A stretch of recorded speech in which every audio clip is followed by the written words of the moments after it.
Progress. Well, welcome members and guests to the Wednesday, June 19th, 2024 meeting of the Landmarks Commission. Item number A on our agenda. First item is how to join a Zoom meeting, and we all figured that one out. So we go skip that to B, the roll call, and it looks like everyone is present, correct? Stephanie? Except for Rebecca. She is not logged on yet. Oh, that's right. Okay. Okay. Item number C, approval of tonight's agenda. Do we have a motion? So moved. Second. Having a motion and a second, all those in favor respond by saying aye. Aye. Anyone opposed? Okay, the ayes have it. Tonight's agenda is approved. Approval of the minutes from the May 2020 seconds. Do we have a motion? Or any discussion? Second. Okay, with the motion and a second, all those in favor say aye. Aye. Aye. Aye. Anyone opposed? All right, let's move on. Item number E, regular business. Number 1, certificate of appropriateness 24-21, consideration with possible action on a design review for facade restoration located at 405 West Walnut Street. Jason?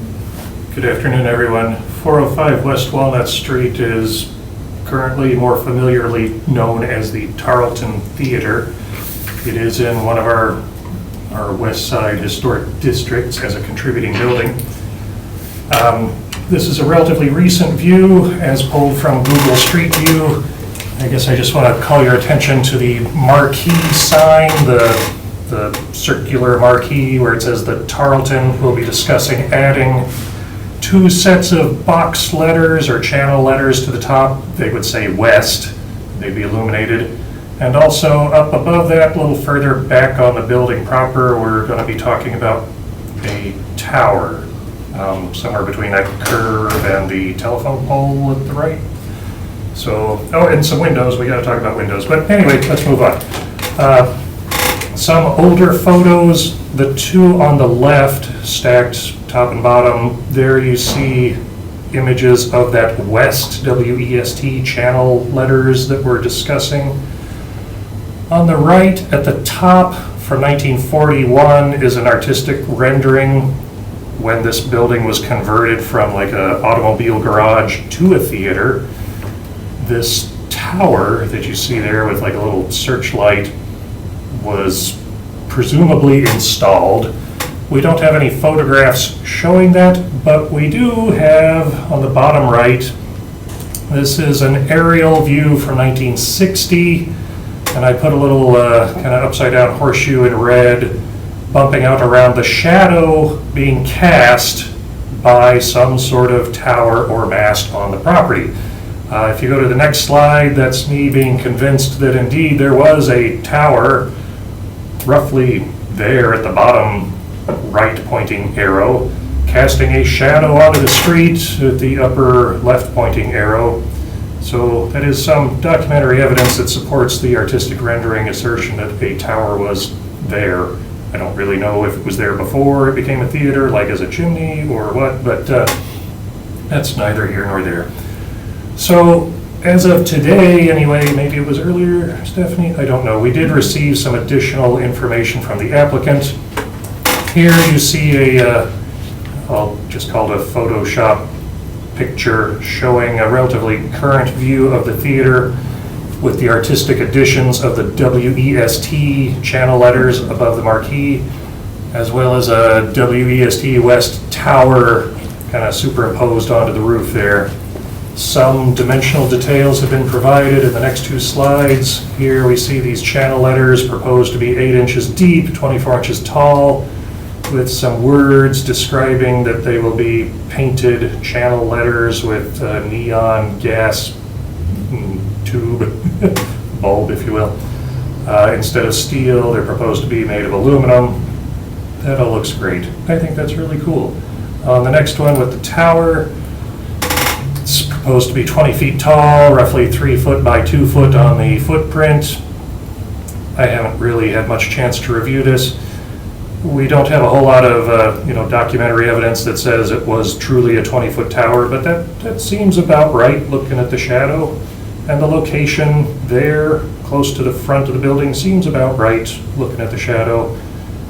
I don't have any big criticisms of this. I mean, we don't have a historic material tower that we're trying to replicate, and this kind of sort of does the job of doing what we think the old one did. Moving on, another topic. The applicant wants to open up the window again, and I say again kind of loosely, the center photo showing the purple building, that's more or less as it currently appears. You see the recent historic plaque at the bottom there. On the left, in bluish turquoise with what color trim? I don't know. That's the proposal to reopen the 3-foot by roughly 13.5-foot wide window opening, which, if you look at the far right, kind of sort of corresponds to the transom window that was present above a storefront window, which is not being returned. Okay, that's fine. We don't really have any details on this, so again, like anodized finish would be a no-no, powder-coated finish would be great, but devil's in the details, so I warn you before you just do a blanket approval that there's some unknowns here.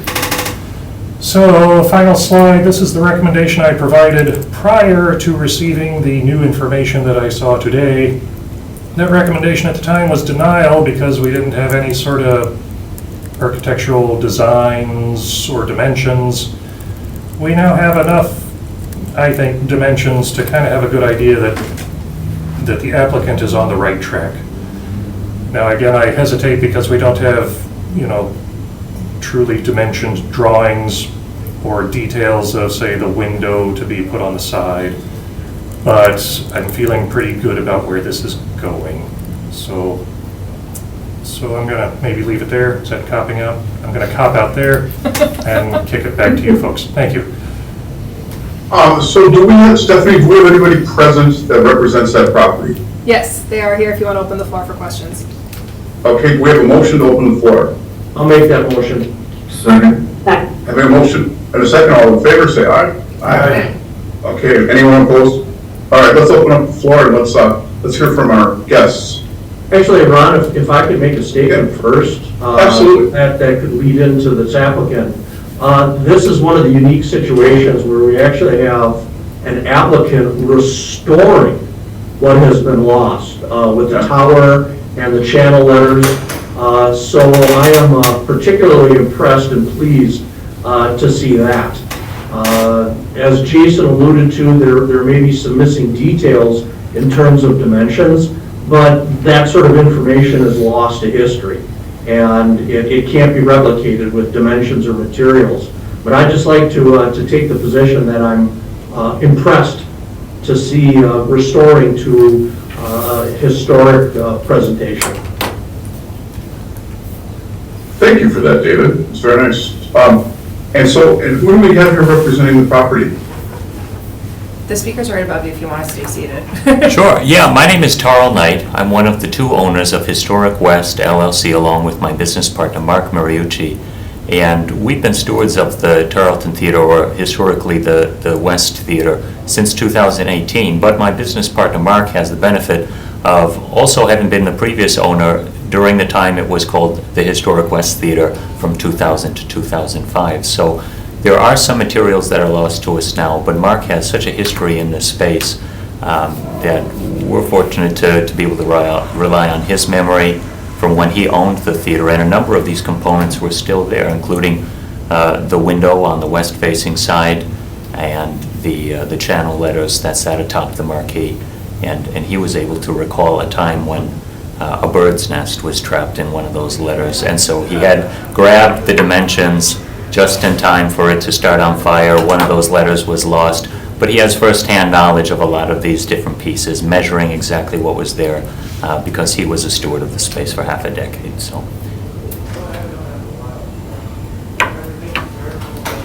Thank you. Is there anyone else here representing the property that wants to speak? Or I believe it's just myself. okay, I would like to ask you one quick question, if I may. With regards to the points that Jason pointed out, do you feel that you're going to be able to go along with that? As far as the type of glass and so on and so forth? Yeah, absolutely. While we don't have a lot of experience with a restoration project of this size, what we want to do is justice to this building. We've done our best so far in order to do that. Our intention is to restore this as accurately and respectfully as possible. Our intention is to utilize a number of different funding mechanisms here with the city and community support. Right now, we've got a great community along with us that are willing to make contributions and donations to see the stewards of the space right now make a long-term impact on restoring and preserving this, so that long after it's the Tarleton Theater, we can restore this really beautiful monument in the city to arts and culture. We want to do that respectfully. So what we'll do, and you have my commitment, is we'll rely on experts here at the city. We want to do everything according to the terms of the U.S. Department of the Interior when it comes to restoration, preservation, rehabilitation. And just today, we were delivered a number of boxes of original aluminum Adler 10-inch marquee letters that we uncovered from a cellar in Algoma.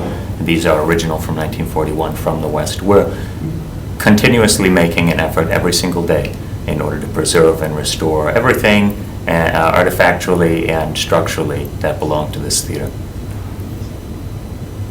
Well, thank you very much. I've got a question for Jason. Jason, what details would you like to see that would address your concerns, particularly about the west-facing window?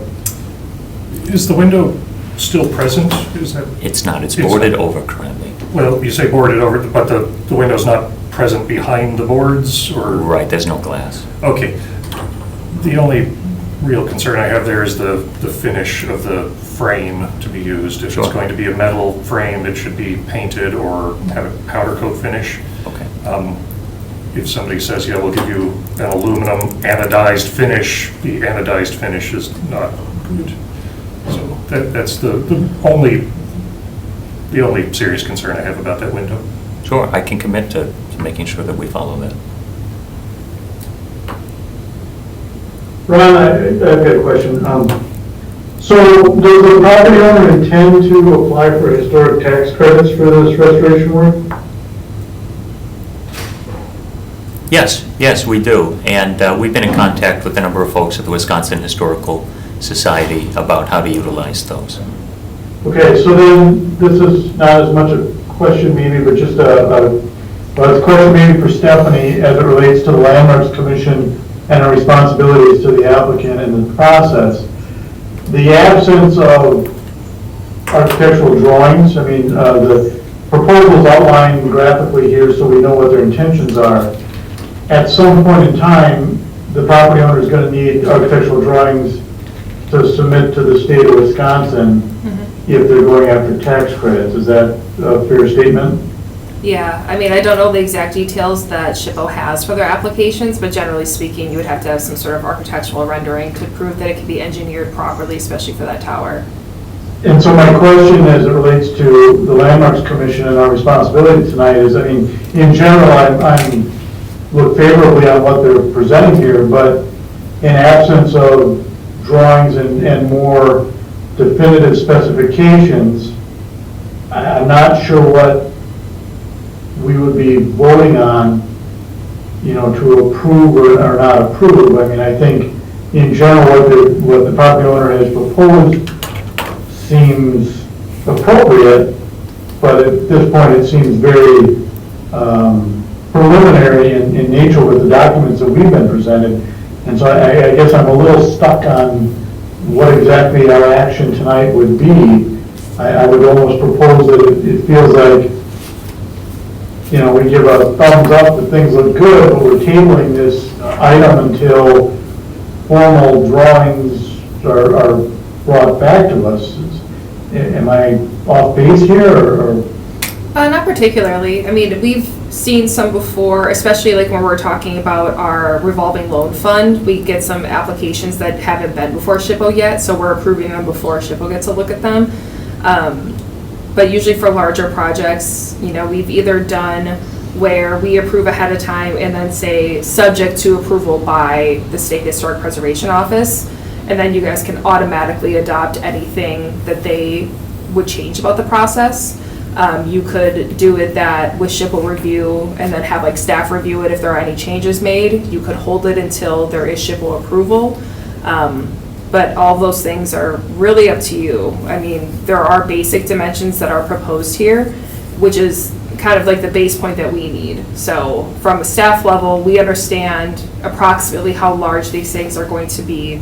So if you guys were to approve based on that, that would, when a site plan comes in, that's what we're gonna look for, that they're those dimensions that were supplied to us. We don't really check the architectural renderings for the engineering piece of the puzzle. You know, our inspection team does that to make sure everything is load bearing and whatever else they need. We're really looking at just dimensional and material information when it comes to the review. So since we have Well, that, you could move forward. Unless I missed it though, like the aforementioned window we're talking about, there's really nothing to go off of there. We don't know exactly what it looks like, we don't know the materials. We just know the size, yep. Yeah, a similar comment is, yeah, the new signage looks good in principle, but I don't know that, and that's not really, at some point to get approval on the signage, I would think there's gotta be a little bit more definition on those. There would be as part of the sign permit process, you know, that Yeah. would tell us how it's gonna tie into it electrically, the actual dimensions, because that's what they base the sign permit cost off of. So all that stuff gets taken care of by our planning and inspection team. So generally, when we've looked at other signs before as a commission, we're looking at the dimensions of the materials to make sure that they aren't in opposition to the historical integrity of the district or the property. So we have both of those things. We know what it'll be made of. We know generally what it will look like, and we have the size. So any other technical aspects get taken care of during the sign permit process. Well, frankly, I'm pretty satisfied seeing just the dimensions and the fact that it fits with the historic images. And then in particular, I like hearing what the owner said, the speaker said about preserving, perpetuating, and following the spirit of this. I know what you're saying about an absence of plans, but I'm pretty satisfied with what I've heard so far. If there's an option to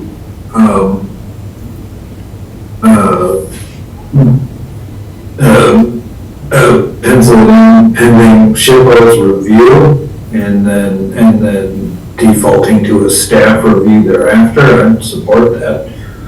Well, if we, you know, I mean, I would too, Steve, but my concern is, well, what happens, and I'm not saying this will happen, but just, you know, hypothetically, what if the property owner decides not to submit to SHPO? Then we lose that second set of eyes. so then probably a resubmittal, right? Because if we're conditional on SHPO's approval and they don't get SHPO's approval, that needs to then come back. I don't know if that's a new application or whatever the process looks like. I don't know, it's a fair question. What we could do is approve pending our staff approval of the details that Jason's looking for, rather than SHPO's approval, just keep this in-house to the city of Green Bay. If any adjustments are made on SHPO's end, we would have to review those anyway, because anything that comes back, I mean, it might not go directly back to the Landmarks Commission, but any changes would have to be approved at a site plan level, building plan, sign permit, all those things run through inspection, and I would have eyes on all of those too. So if that gives you guys any level of comfort with how the process runs after the fact, but it could always come back to this body if there are any changes. You know, if there are any changes made, even if that's with SHPO approval or just at the site plan process, that it would have to come back here. So if it doesn't match the COA exactly, it gets kicked back to me anyway.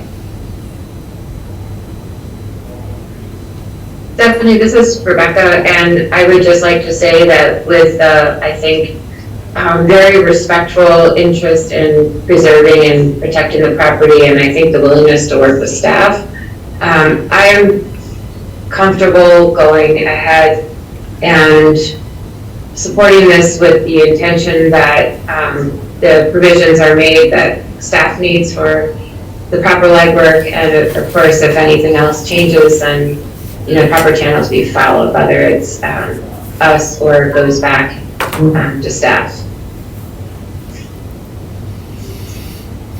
Anyone else? Well, do we have a motion to close the floor? Make a motion to close the floor. Second. Okay, all in favor? Aye. Aye. Aye. Anyone opposed? No. Okay, so we're back to the team here, and do we have any motions? I'd make the motion, this is Rebecca, basically to the point, which is that I would make a motion so that this project can go forward with given the information we've been given, plus the information tonight, with the condition that it satisfies everything with staff approval. I'll second that. Okay, any further discussion? Okay, have a motion, oh, sorry.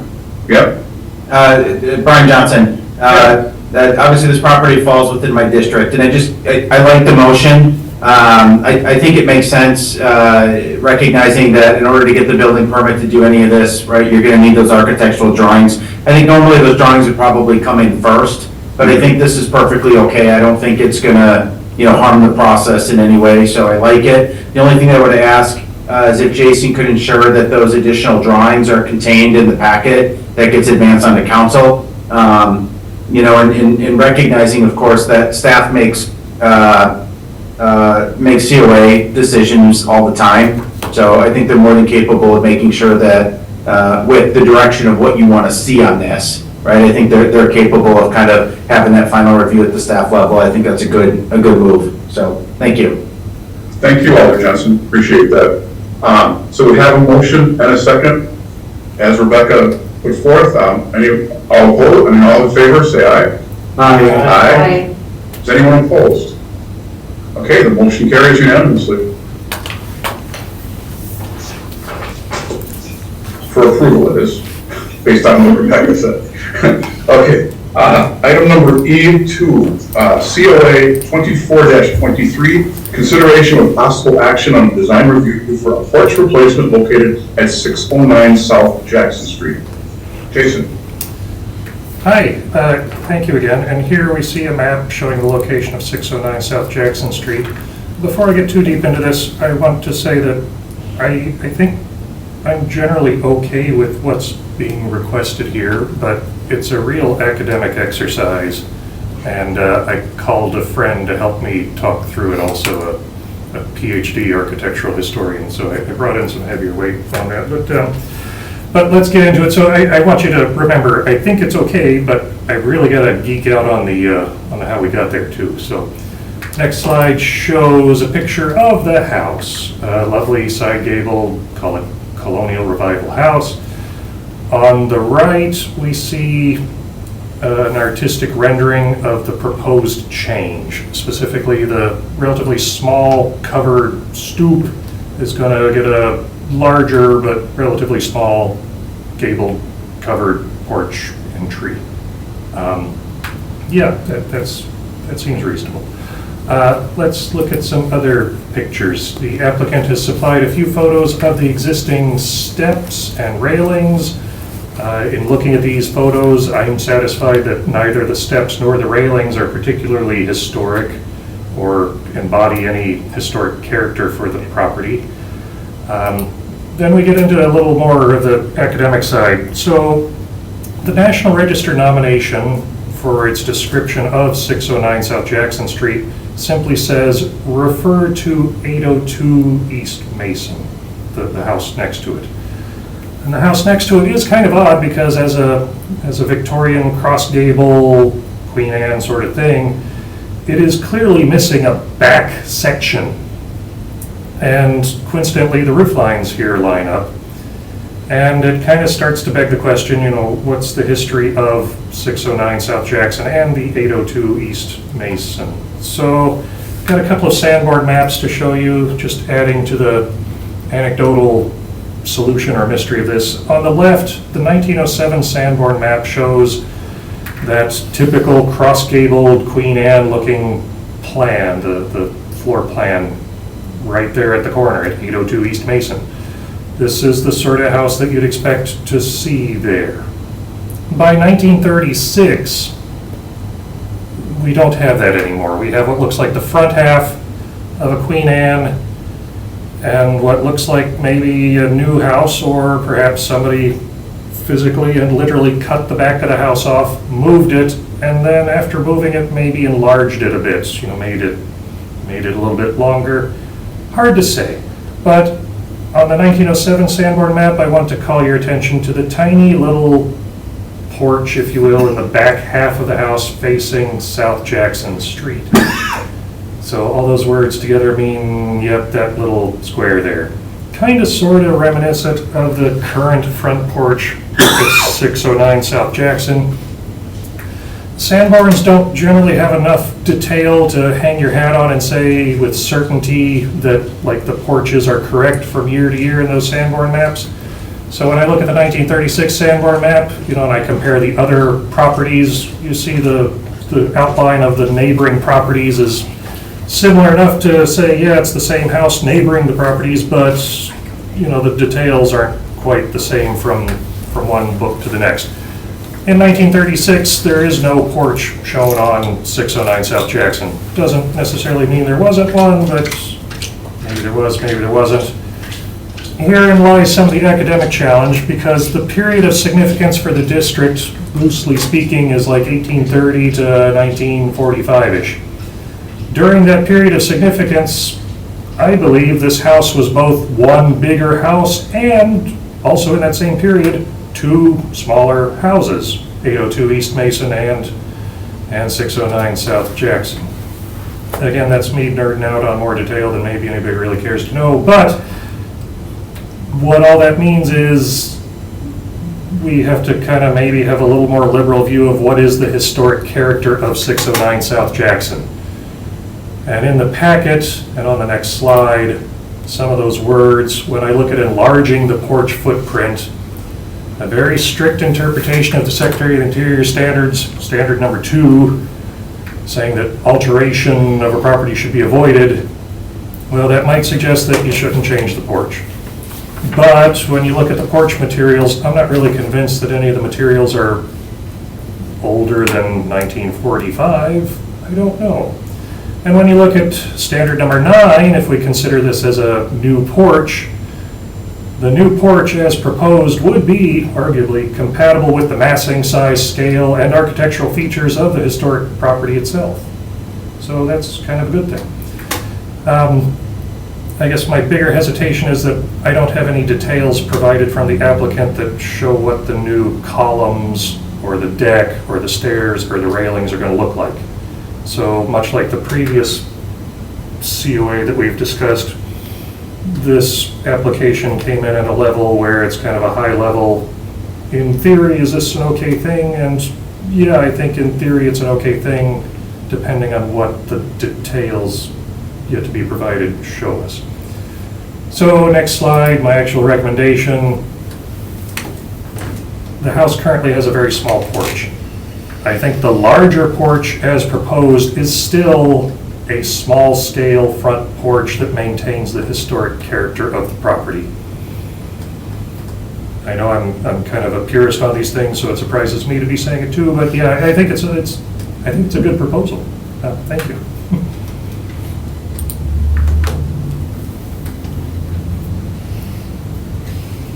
Is somebody here for? Yeah, I apologize. So, are you saying that that's a recommendation, or are you still saying what the paragraph said where you do not recommend it at this time? So we don't have any details. I don't know what the column material, step material, railing material will be. I don't know what those designs will be.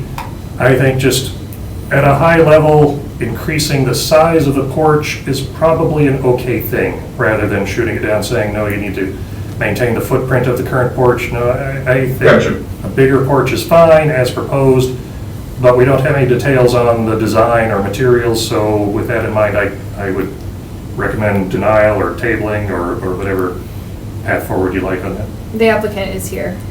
Okay, I'd make a motion to open the floor. Again, Second. have a motion and a second. All those in favor, say aye. Aye. Anyone opposed? Okay, the floor is officially open, and let's hear from the applicant. If you want to just come up to the podium, Sure, the speaker's right up there. Thank you. Yeah, I did realize after submitting that I didn't provide any materials. I do have like just some printed out if you'd like them, otherwise I can just tell you what they are or whatever. But Yeah, if you want to do both. So it's, and I did, so the materials that I have are just the ones for the porch itself, not for the overhang. We got a quote for that specific part of the project, and it was a little bit more than we can pocket right now. So we were hoping to just get approval for just the porch initially and then apply for that later. The materials that we have for the porch are a new tech wood. So it's not quite wood, it's a little bit more durable, it'll be longer lasting, but it still has that wood look.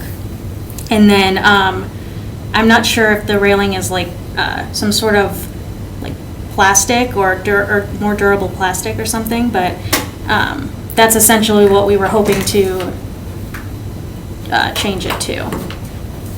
And the dimensions that we were wanting to go with, initially the porch is 63 inches wide and 53.5 inches deep, and we were wanting to keep the same depth, but extend it to 107 inches. So from window to window, Yes, basically? yep, exactly.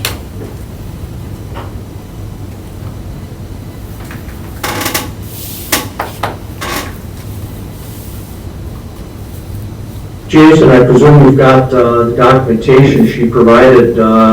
Is there enough there for you to update your recommendation?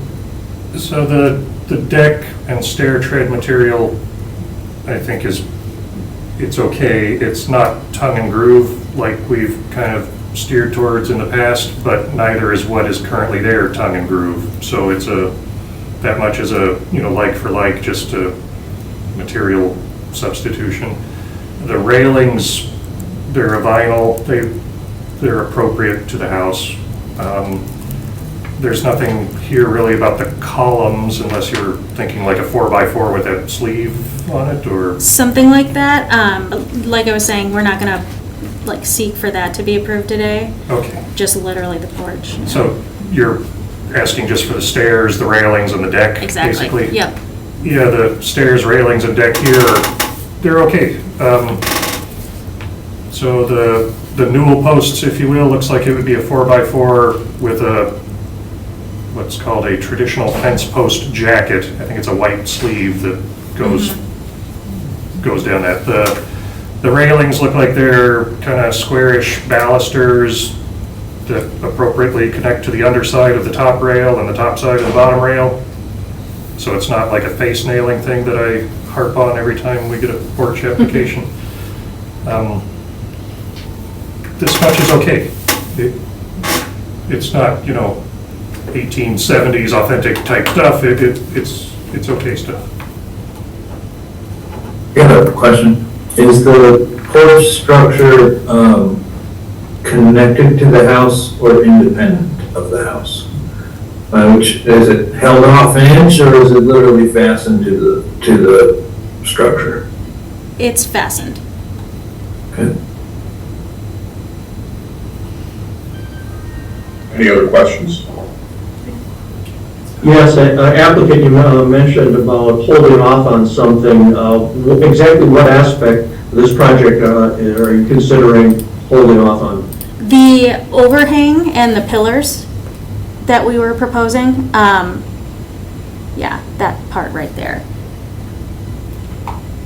We got an estimate that was probably about 10,000 over what we were anticipating, so we're looking around to see if we can get any like local contractors or anyone we might kind of have a connection with to get us a better deal on it. We also have a revolving loan fund available for historic properties that goes up to $10,000 if that helps. I mean, if it was something that we could get approved, I would like to try and apply for it. The only thing is I didn't find any actual materials for it because that is a little bit more, that's just a little bit different than what we can buy at Home Depot.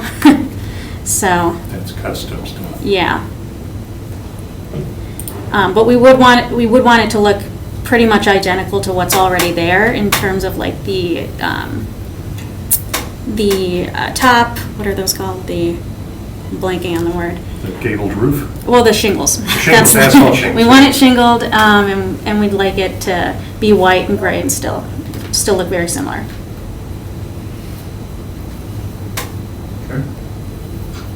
Any other questions? Do we have a motion to close the floor? Make that motion. Second. Having a motion and a second, all those in favor of closing the floor? Aye. Aye. Anyone opposed? Okay, the floor is closed. Team, anything? Any motions or questions? Make a motion to approve this, provided updated information on materials are approved by staff. I'll second that. Okay, having a motion and a second, all those in favor? Aye. Aye. Anyone opposed? Okay, the motion carries. Thank you, and thank you to the homeowner. Item number E3, COA 24-26, consideration of possible action on a design review for a solar panel installation located at 724 South Madison Street. Jason? Yes, 724 South Madison Street. I'm drawing a blank on the name of the church. Union Congregation. Union Congregation. Thank you. I feel like I should give a plug for what they're all about, but I can't because I don't really know. They seem pretty cool.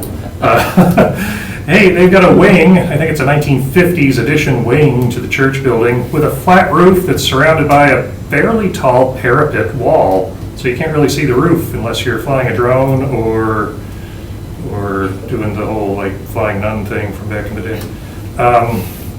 Proposal calls for putting a new roof on there and putting, I think, 42 solar panels on that flat membrane roof. Each solar panel will have a little bit of an inclination to it, as shown here, but because of the height of the parapet, nobody down on the ground is going to be any wiser for it.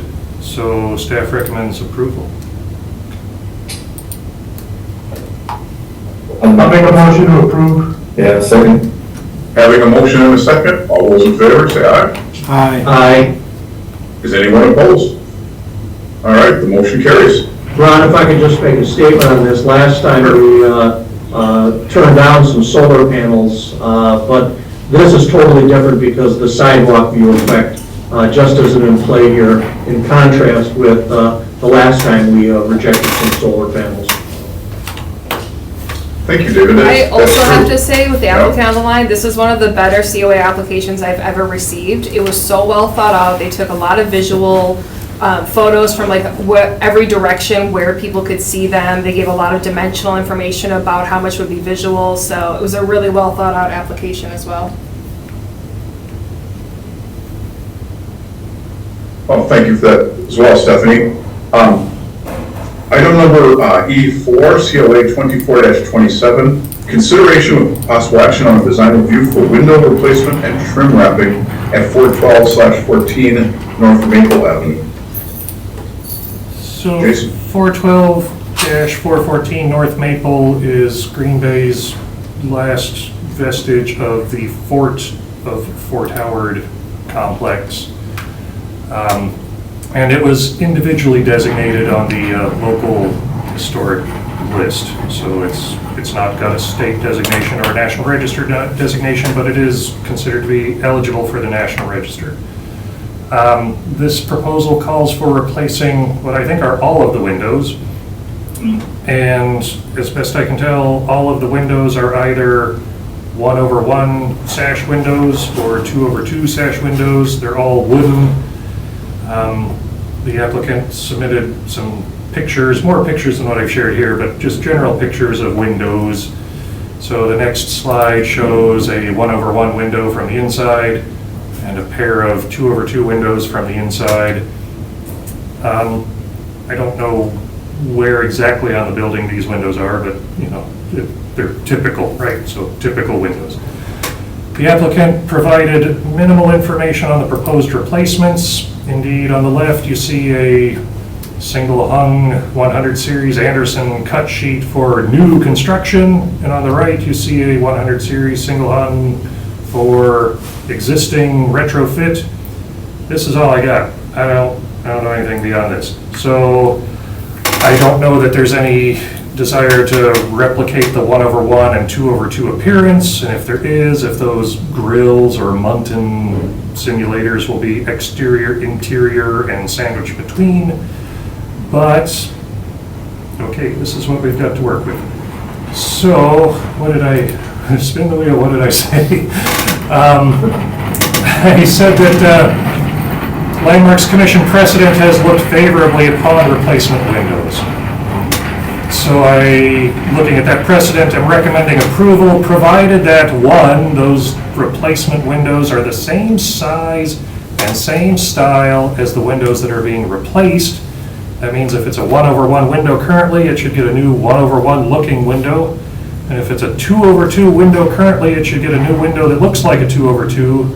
And that looking like should be achieved by having the glue-on grill on the exterior and sandwiched in between the panes. And then maybe we've kind of shied away from requiring it on the inside of the window panes, like on the, touch the inside of the glass inside the house. But okay, that's fine. SHPO always requires exterior grid, the spacer bars between the panes and the interior grid. I think we've done it in the past where we didn't require the interior grid, but I kind of forget now. So I'm going to blame cancer. There you go. Okay, and do we have anyone here representing that property? Yes. Is this coming through okay? Yes. Awesome. Okay, do we have a motion to open the floor? I think a motion in a second, all in favor? Aye. Okay, anyone opposed? Okay, the floor is officially open. Great. Yeah. Okay, so functionally, the building is going to be used as housing, continue to be used as housing. So we can align what we do with the windows, of course, with whichever path you guys would want to go. So in terms of having the tenants that'll end up being there, making their pocketbook better, reducing their expense. What I do with my other rental properties is replace them with vinyl windows for its efficiency and its cost savings with heat in the winter.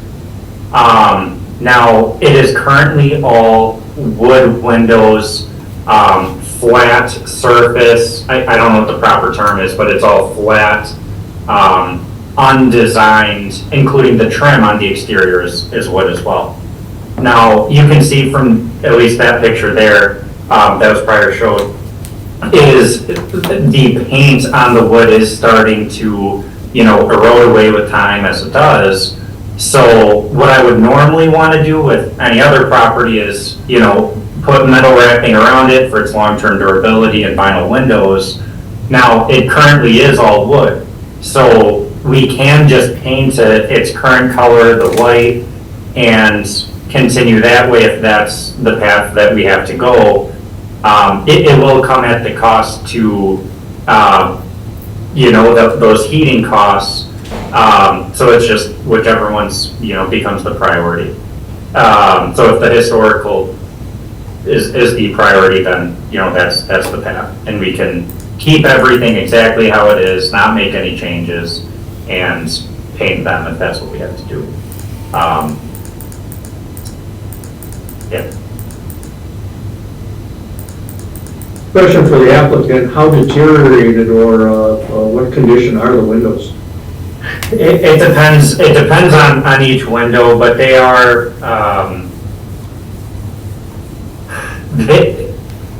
there are pieces of, especially the trim on the outside, where like the wood itself, the paint has chipped, and you can see rain, that water that has worn down the wood there.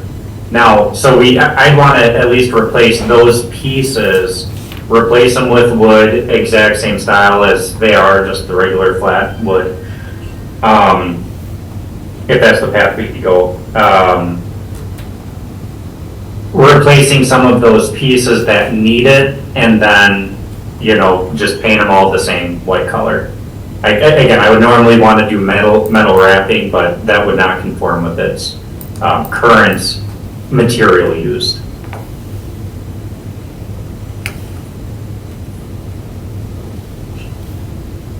Anyone else?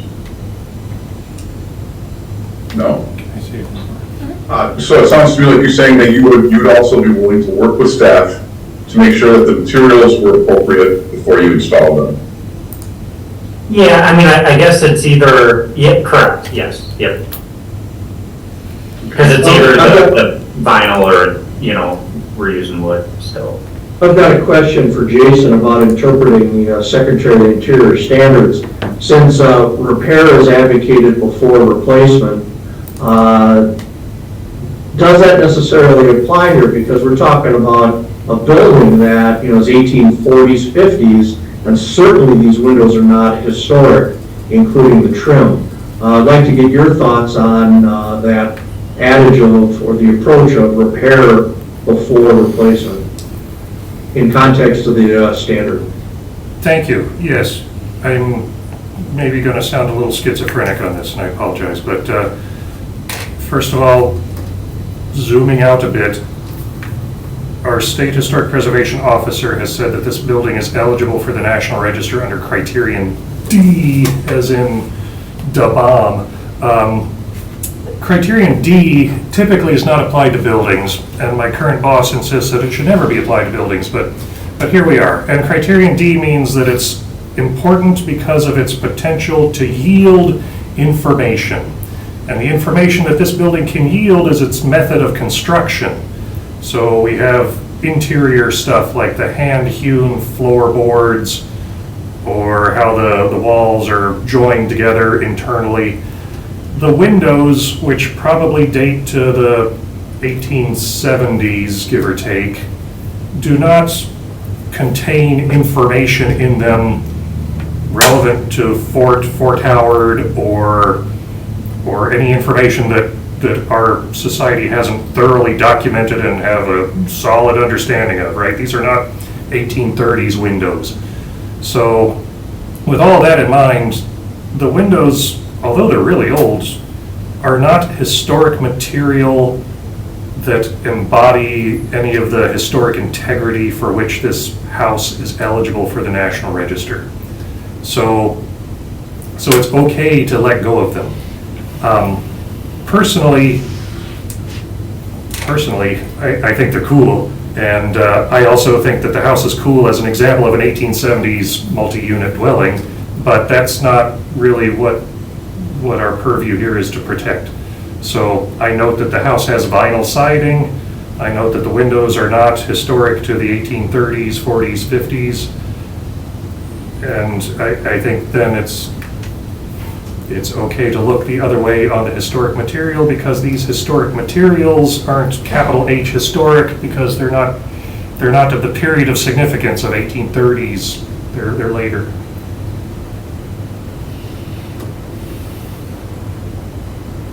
Thank you, Jason. That's interesting. I lost track of where we are. Is the floor still open? Yes. Yes. I guess, unless other people have more questions for the property owner, I make a motion to close the floor. Okay.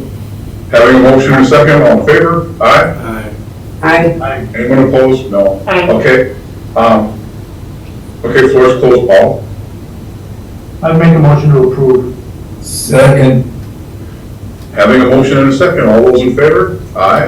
Aye. Aye. Anyone opposed? Okay, the motion carries. And to point out, I think it's pretty extraordinary that we're considering the material from the 1870s as non-historic. Kind of a thrill to be in this position, and we're dealing with this building that's so old that 1870 is not in play. Intriguing. It's funny, it does make us sound a bit schizophrenic, just like Jason said. So, yeah. Okay. Jason described himself as schizophrenic, Yeah, correct. not the rest of us. I think we're joining the group here, though, you know? Okay. Okay, well, motion carries, so, Item number E5, COA 24-28, consideration of possible action on design review for replacement siding on a garage located at 735 South Jackson Street. Jason? 735 South Jackson Street is a Dutch colonial revival that we've discussed in previous meetings. We're now discussing the garage, the detached garage behind 735 South Jackson Street. Here it is. Ta-da! I don't really know how old it is. Sure doesn't look old to me. It has vinyl siding. The proposal is to put new vinyl siding on it. The only, odd step to this dance is that instead of having a clapboard style profile, it will now have a shingle style profile as proposed. Given that the garage is largely hidden from public view, probably not all that old, I don't think it's really any of our business to say whether or not we like the proposed siding, and I recommend approval. All right. Make a motion to approve. Second. Having a motion and a second, all those in favor? Aye. Aye. Anyone opposed? Okay, the motion for approval carries. Let's move along here. Item F, informational staff level COA applications. We had 3 staff approvals since our last meeting. The first is the roof at 1008 South Monroe, which is also known as the Hazelwood House, Hazelwood Museum. Redoing the roof with the exact same roof material that was previously located on it. Next is a fence that is largely hidden from view at 840 South Monroe. This is along Monroe and Porlier. So again, mostly hidden by the vegetation and a pretty small fence, mostly used for pet keeping. And then additionally, another rear fence for 1120 South Van Buren Street. And that was it. Okay, any updates, staff updates? No, Okay. nothing new. Date of our next meeting will be July 17th, 2024. Does anybody have anything else to add, or do we have a motion to adjourn? Ron, I just want to point out that it didn't take long for Alder Johnson to miss us so badly that he came back to attend the meeting. He secretly loves preservation. And welcome back, Alder Johnson. Yeah, I gotta tell you guys, I fired off a few emails during this meeting already, just about some things related to what you guys are working on tonight, so, hey, like, I always love the work you did. Did, past tense? Well, it's history, Don. I mean, Okay, well, then we're looking for a motion to adjourn. Second. Okay, motion to adjourn, second, all in favor, aye? Aye. Okay, we are adjourned. Have a great month, everybody. Recording.